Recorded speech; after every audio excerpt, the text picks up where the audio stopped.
أعوذ بالله من الشيطان الرجيم. بسم الله الرحمن الرحيم. يا أيها الإنسان ما غرك بربك الكريم الذي خلقك فسواك فعدلك في أي صورة ما شاء ركبك. حضرات 30ویں پارے کی تلاوت آدھے سے بھی زائد کی ہم نے سنا.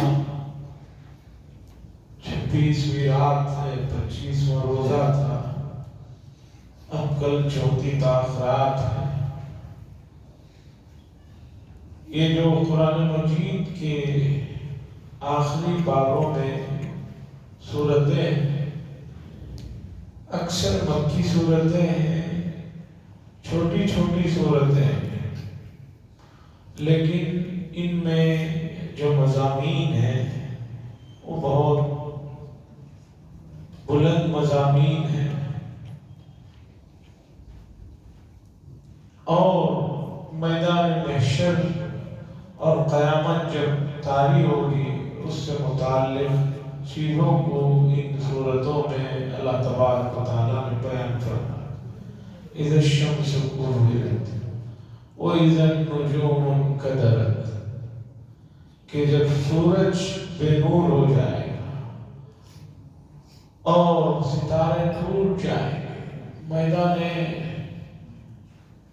محشر سے پہلے جو قیامت طاری ہوگی، وہ جو مناظر ہوں گے قرآن کے الگ الگ حصوں میں اللہ نے ذکر کیا. اس پارے میں 2 صورتوں میں ذکر کیا. اور پھر قیامت جب طاری ہوگی، پھر حساب کتاب کا جو مرحلہ آئے گا، وہاں کیا دوستیاں کس کی کام آئیں گی، کس کی سفارشیں کام آئیں گی، ان تمام چیزوں کو ان صورتوں میں اللہ تعالیٰ نے ذکر فرمایا. حاضرین اکرام، یہ تو سائنس بھی کہتی ہے، اس بات کو مانتی ہے کہ یہ دنیا ایک دن ختم ہو جائے گی. کیوں ختم ہوگی؟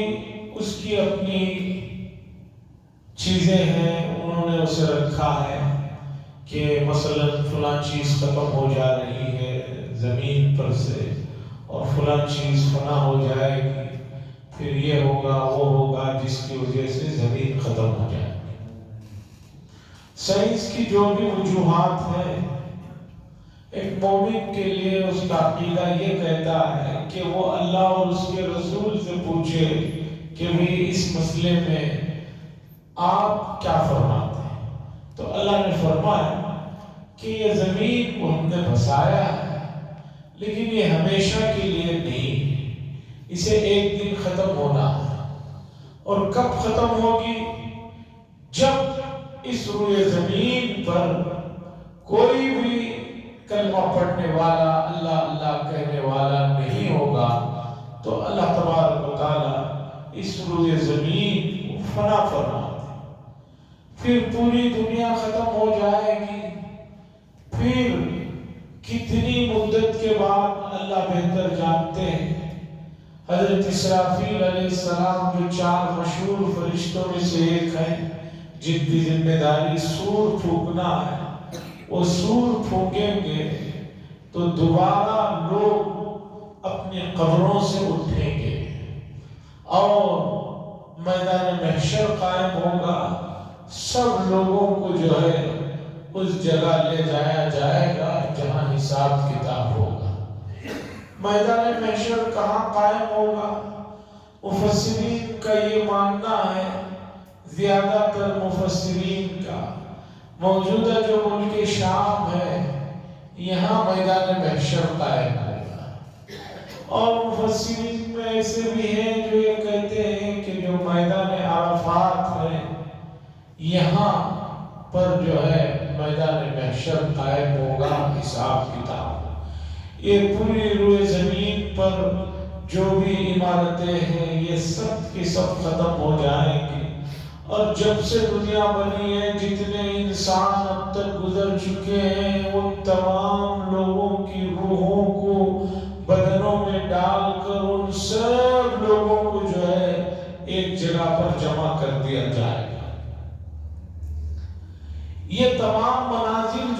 و حدیث میں بیان کیے گئے ہیں کہ بعض مناظر اتنے شدید ہیں.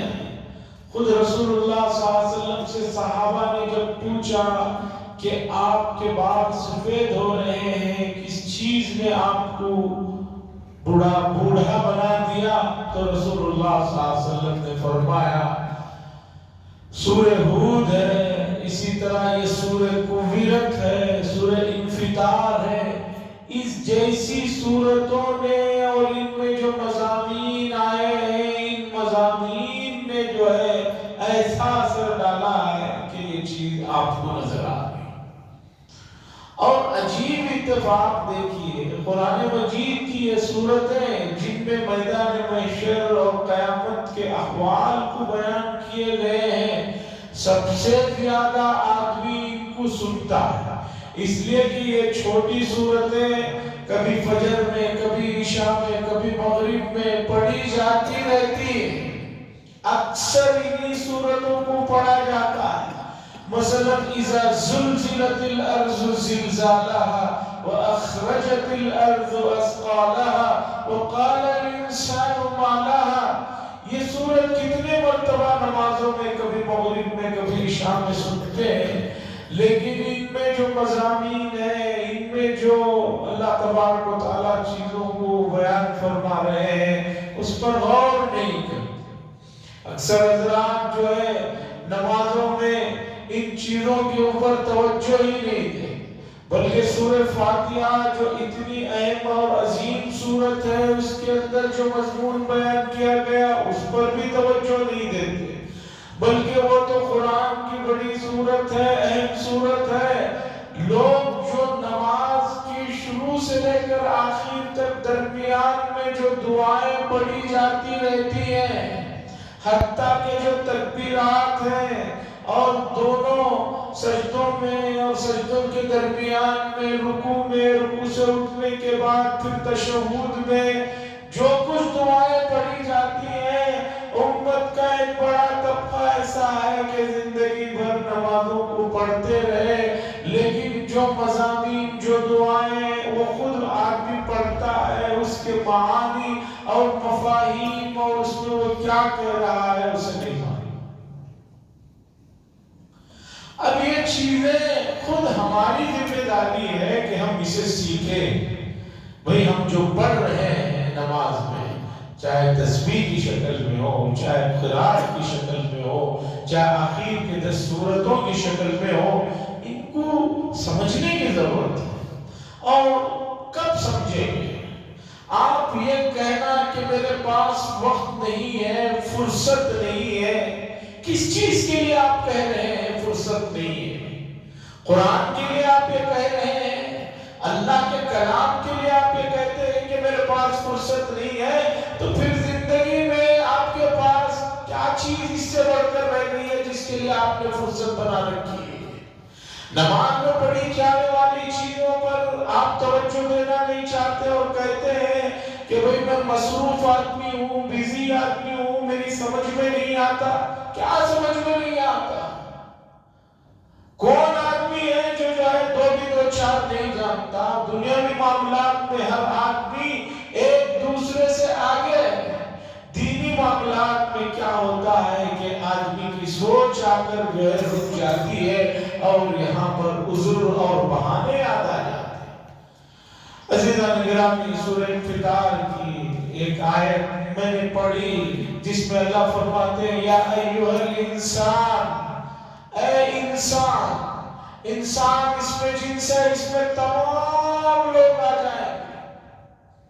جتنے دنیا میں انسان ہیں، جتنے قیامت تک آنے والے ہیں، سب اس ایک لفظ کے اندر آ جائیں گے. یا ایھا الانسان، اے انسان، ما غرک بربک الکریم. تجھے کس چیز نے تیرے رب کے سلسلے میں دھوکے میں ڈال رکھا ہے؟ بھئی کس چیز نے دھوکے میں ڈال رکھا ہے؟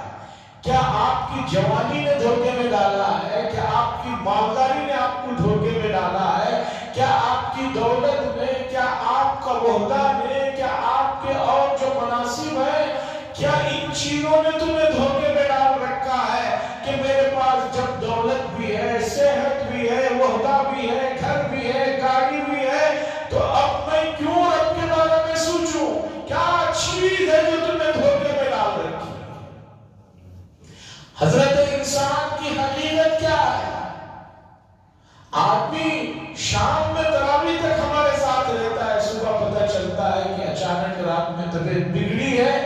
بگڑتی ہی چلی گئی ہے، قابو میں نہیں آ رہی ہے۔ ایک متکبر بادشاہ نے ایک اللہ والوں کو بطور حقارت کے پوچھا تھا، جانتے ہو میں کون ہوں؟ انہوں نے فرمایا تھا، ہاں اچھی طرح جانتا ہوں تم کون ہو، تمہاری ابتدا بھی معلوم ہے، تمہاری انتہا بھی معلوم ہے۔ تمہاری ابتدا ایک انتہائی گندے پانی کے قطرے سے ہے، اور تمہاری انتہا جو ہے قبر میں جو ہے وہ کیڑے مکوڑے جو تمہیں کھائیں گے وہ تمہاری انتہا ہے، اور درمیان میں جو زندگی جسے تم کہہ رہے ہو اپنے جسم کے اندر منو کا جو ہے گندگی لیے گھوم رہے ہو، اور اس پر تم تکبر کر رہے ہو۔ انسان کے پیٹ کے اندر جو چیزیں ہیں گندگی اگر وہ کہیں کھلے عام ہو جائے، دوسروں کو تو چھوڑیے، خود اس آدمی کو اس بدبو اور اس کا جو منظر ہوگا وہ برداشت سے باہر۔ ان اللہ والوں نے کہا تمہاری ابتدا ہمیں معلوم ہے، خلق الانسان من ماء دافق، ایک ایسے قطرے سے ہوئی ہے کہ جب قطرہ ناپاک ہے، جس کے نکلنے سے غسل ہے اور جس کے لگ جانے سے دھونا ضروری ہے، ایسے قطرے سے تو تمہارا وجود ہے اور انتہا کیا ہے سب کو معلوم ہے، ایسے میں تم کس چیز پر جو ہے غرور کر رہے ہیں؟ اللہ پوچھتے ہیں یا ایوہ الانسان ما غرک بربک الکریم، تجھے کس چیز نے دھوکے میں ڈال رکھا؟ ایک آدمی ہے وہ اگر دھوکے میں پڑا ہے یہ سوچ کر کہ بھئی میرے والد کو بہت بڑی سلطنت ہے، وہ فلاں ہے، تو بھی آدمی جانتا ہے نہ سلطنت ہمیشہ رہنے والی ہے، نہ اس کا باپ ہمیشہ رہنے والا ہے، نہ تندرستی ہمیشہ رہنے والی ہے، کون سی چیز رہتی ہے؟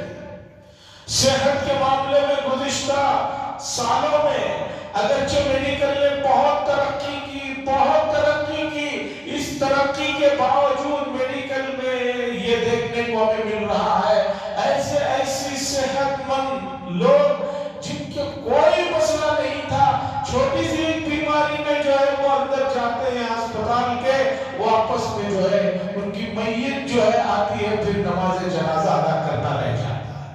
ماں کرنے کا میرے فکر کری،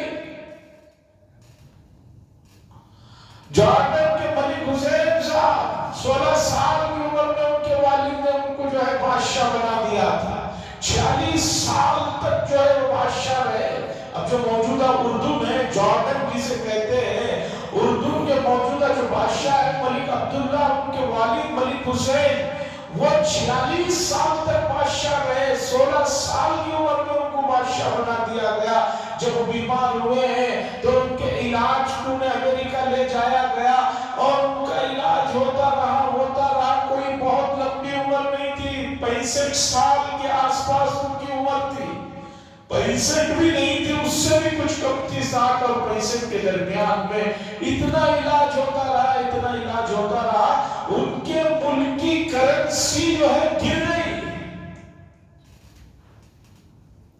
3 ریال پر ان کے ملک کا 1 روپیہ ملتا تھا، اس آدمی کے علاج پر اتنا خرچ کیا کہ ملک کی کرنسی گر گئی، یہاں تک کہ وہ صاحب انتقال ہو گئے تو بھی امریکہ میڈیکل والے کہتے رہے نہیں ہم کر رہے ہیں، علاج کر رہے ہیں، 2-3 دن کے بعد رزلٹ آئے گا۔ اس کے بعد 2-3 دن کے بعد کیا رزلٹ آیا کہ پھر میت آئی اور دفن آیا۔ کس چیز نے انسان کو دھوکے میں رکھا ہے؟ کیا صحت نے دھوکے میں رکھا ہے؟ کیا حکومت نے دھوکے میں دے رکھا ہے؟ کیا مال نے دھوکے میں دے رکھا ہے؟ گزشتہ 4-5 سال کی تاریخ اٹھا کر دیکھیے، چاہے ملک صدام حسین کی اٹھا کر دیکھیے، معمر قذافی کی دیکھیے، تونس کے بادشاہ کی دیکھیے، صدر حسنی مبارک کی دیکھیے، یہ لوگ پورے ملک پر ان کی حکومتیں ایسی تھی، ان کے بارے میں ایسی رائے پائی جاتی تھی، لوگ کہتے تھے کہ بھئی مچھر بھی ان لوگوں کو جو ہے کان میں جا کر تنگ کرنے کی ہمت نہیں رکھتا، لیکن تاریخ نے دیکھا، بہت پرانی تاریخ نہیں قریب کی تاریخ بتا رہا ہوں کہ ساتھ آخر وقت میں ایسا سلوک ہوتا رہا، ایسے یہ لوگ جو ہے یہ رگڑتے رہے، وہ تمام دوستیاں، وہ تمام تعلقات جن پر ان کو بڑا ناز تھا، کچھ کام نہیں آئے۔ یا ایھا الانسان ما غرک بربک الکریم، کس چیز نے دھوکہ دے رکھا ہے حضرت انسان آپ کو؟ سکندر اعظم جسے انگریزی میں الیگزینڈر کہتے ہیں، جس نے تقریباً دنیا فتح کر لی، 33 سال کی عمر میں معمولی بیماری آئی اور بیماری سے وہ نہیں شفایاب ہو سکا اور مر گیا۔ اور مرتے ہوئے اس نے کہا تھا مرنے کے قریب کہ مجھے جب کفن میں لپیٹا جائے تو میرے دونوں ہاتھوں کو باہر کھلا رکھا جائے۔ وزیر نے پوچھا کہ ایسا آپ کیوں کہہ رہے ہیں؟ کہا تاکہ لوگوں کو معلوم ہو جائے کہ سکندر اعظم دنیا میں آیا بھی خالی ہاتھ تھا، واپس بھی خالی ہاتھ جا رہا ہے۔ کفن سے باہر میرے ہاتھ رکھنا اور لوگوں کو بتانا کہ خالی ہاتھ آیا تھا، خالی ہاتھ جا رہا۔ ما غرک بربک الکریم۔ عزیزان محترم، کہنا یہ ہے کہ ماہ مبارک تیزی سے ختم ہو رہا ہے، بہت کم وقفہ رہ گیا ہے۔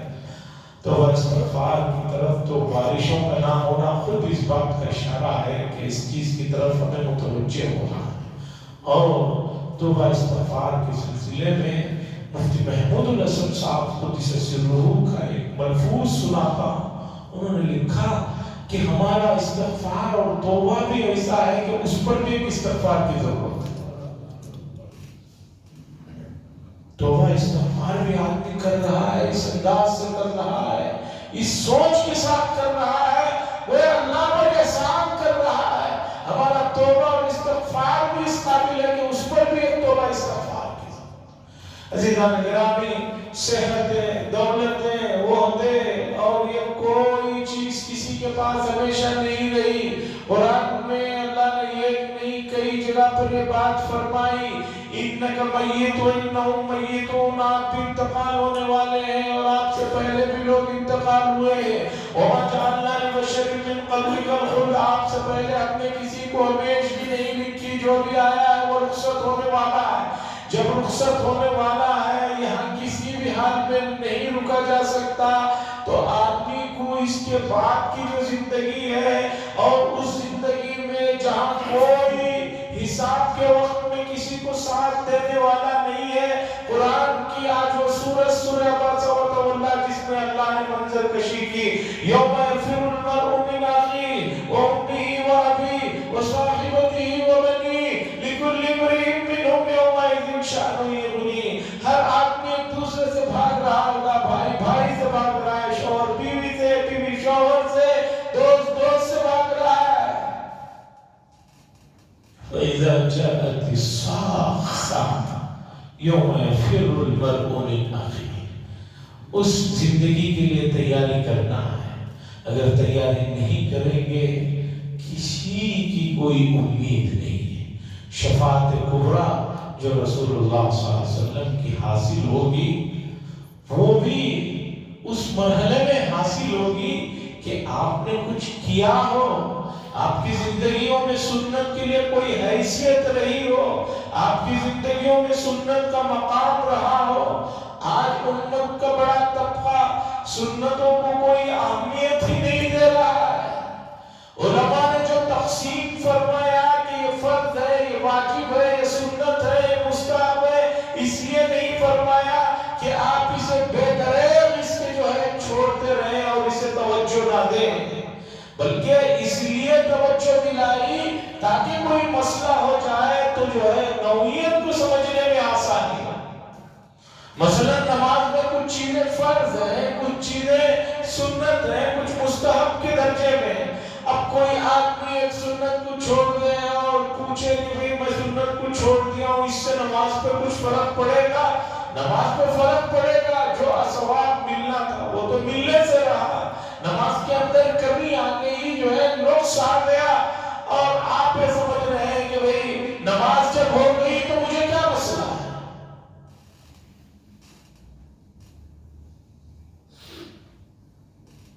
یہ تقسیم اس لیے نہیں ہے، یہ تقسیم دوسری اس کی وجہ ہے۔ تو بہرحال رسول اللہ صلی اللہ علیہ وسلم کی شفاعت کے حقدار ہونے کے لیے ہمیں زندگی میں ان کے سنتوں کی اتباع کرنا ضروری ہے، اور سنتوں کی اتباع اس میں سراسر سکون ہے، اطمینان ہے۔ آپ عملی طور پر کر کے دیکھیں، گھر میں آپ بسم اللہ پڑھ کر دعا پڑھ کر داخل ہو جائیے، دروازے کو بند کرتے ہوئے بسم اللہ پڑھیے، اور بغیر پڑھے داخل ہوئیے، بغیر دعا پڑھے بسم اللہ پڑھے دروازہ بند کیجئے۔ دونوں راتوں کے جو واقعات ہیں اس پر آپ توجہ دیں، آپ کو پتہ چلے گا کہ دونوں رات آپ میں کتنا فرق گزرا ہے۔ بہرحال عزیزان گرامی، یا ایھا الانسان ما غرک بربک الکریم، اللہ فرما رہے ہیں اے حضرت انسان، کس چیز نے تمہیں رب کے سلسلے میں دھوکہ دے رکھا ہے؟ جب رسول اللہ صلی اللہ علیہ وسلم اپنی لخت جگر سیدہ فاطمہ رضی اللہ تعالی عنہا سے کہہ رہے ہیں کہ تم قبر کے معاملے میں میرے سے جو رشتہ ہے اس دھوکے میں مت رہ جانا۔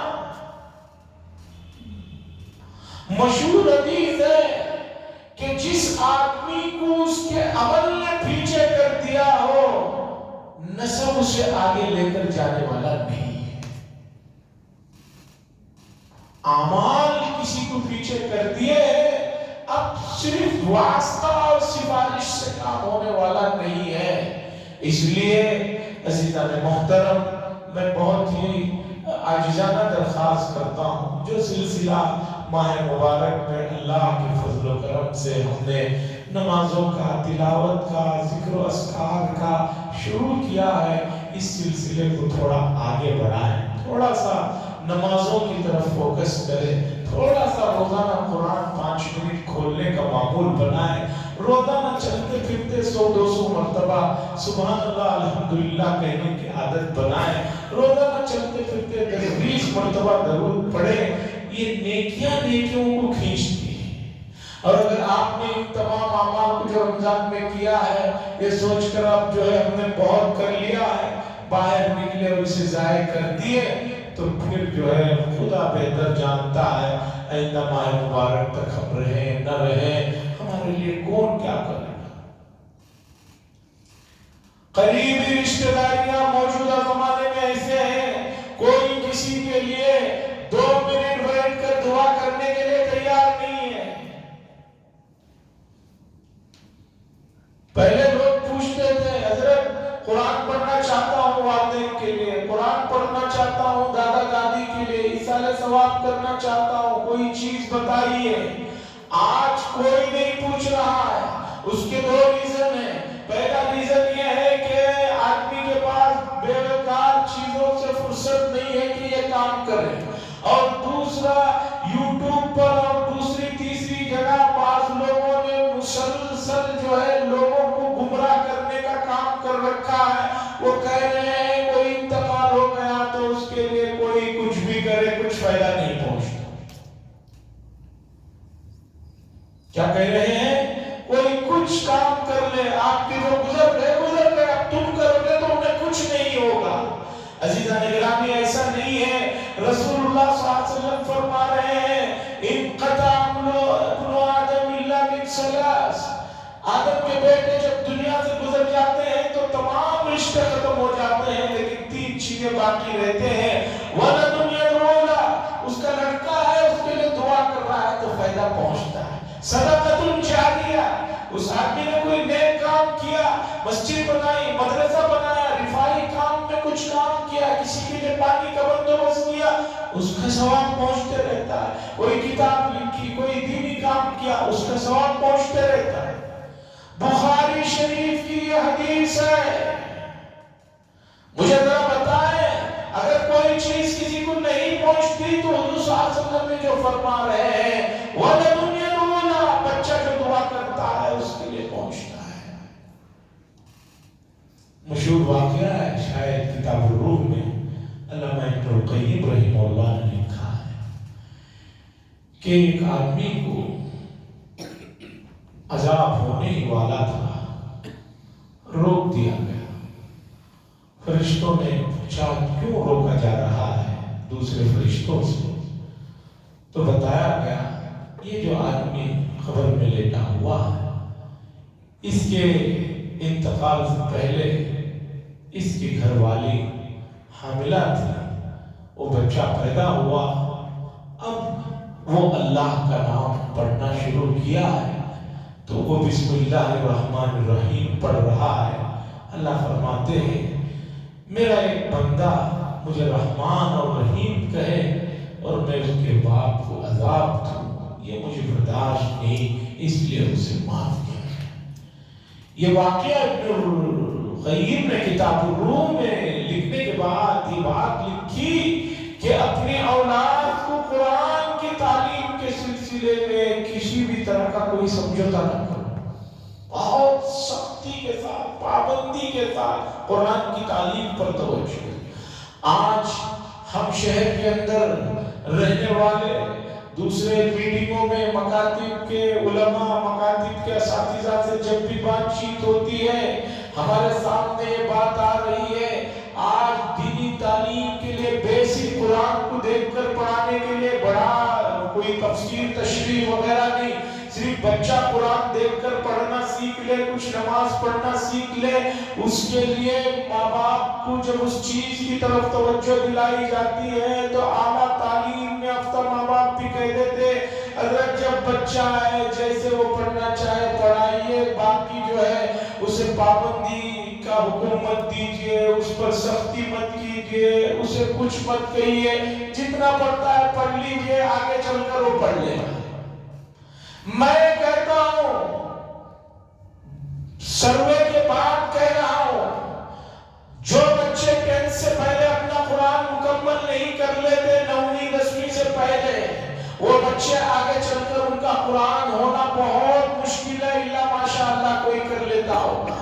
میں ایسے بچوں کو جن کو پڑھایا ہوں مکتب میں، ان بچوں کو پڑھایا، ان کا قرآن مکمل نہیں ہوا، ان بچوں نے کہا ایس ایل سی کے بعد انشاءاللہ کر لیں گے، ایس ایل سی ہو گیا، فرسٹ پیو سیکنڈ پیو ہو گیا، کالج ہو گیا، جاب میں جا رہے ہیں، ایسے بچے مجھے آج بھی ملتے ہیں، میں ان سے پوچھتا ہوں کہ ابھی قرآن مکمل ہو گیا؟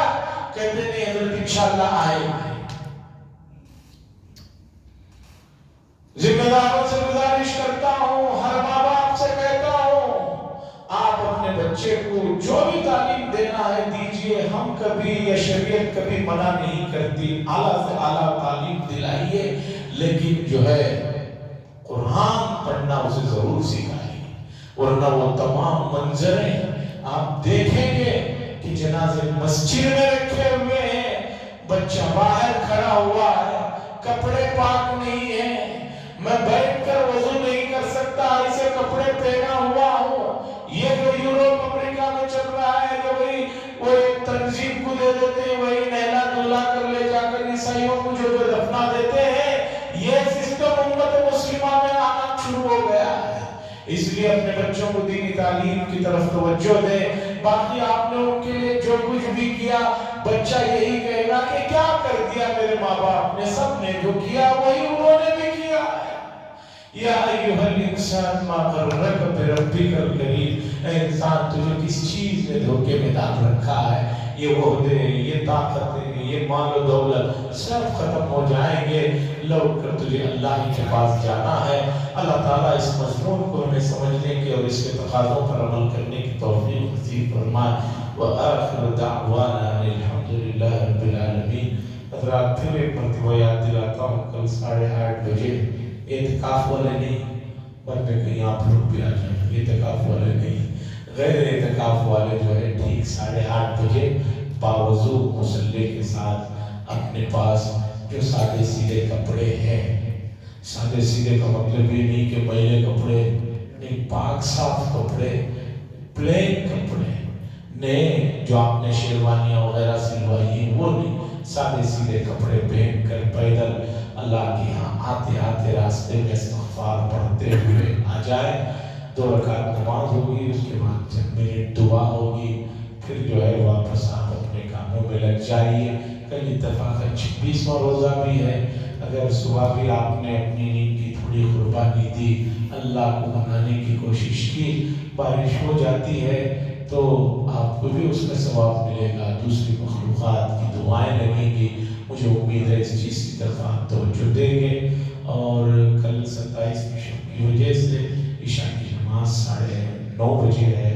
باہر بھی لکھ کر لگا دیا گیا ہے، ہر سال تقریباً 9:30 بجے ہوتی ہے. گزارش ہے ان چیزوں کا خیال رکھے. وآخر دعوانا الحمدللہ رب العالمین، الحمدللہ رب العالمین، والعاقبۃ للمتقین، والصلاۃ والسلام علی سید المرسلین وعلی آلہ وصحبہ اجمعین. اللهم انا نسألك من خير ما سألك منه نبيك وحبيبك محمد صلى الله عليه وسلم، ونعوذ بك من شر ما استعاذ منه نبيك وحبيبك محمد صلى الله عليه وسلم، وانت المستعان وعليك البلاغ، ولا حول ولا قوة الا بالله. صلى الله تعالى وسلم على خير خلقه محمد وعلى آله وصحبه اجمعين، والحمد لله.